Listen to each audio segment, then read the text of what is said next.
Mes panaudojom naują Fast Shifterio produktą, atraminis padas, kurį mums atvedė NDS terasas.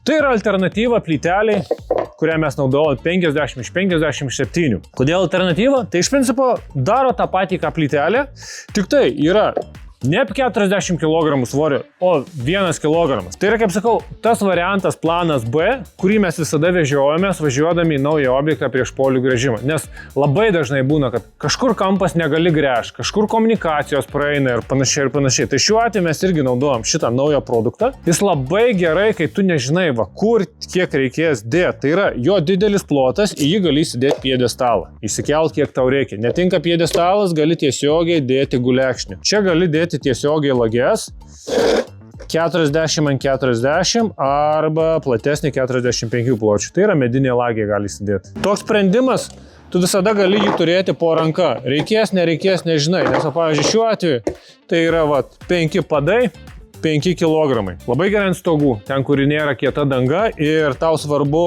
atramos plotas. Ne? Tai jisai padidina tą plotą ir yra didesnis negu paprastas piedestalas. Toks naujas gaminys, kuris yra kaip alternatyva ten, kur visiškai negali gręžtis ir yra rizika pažeisti komunikacijas.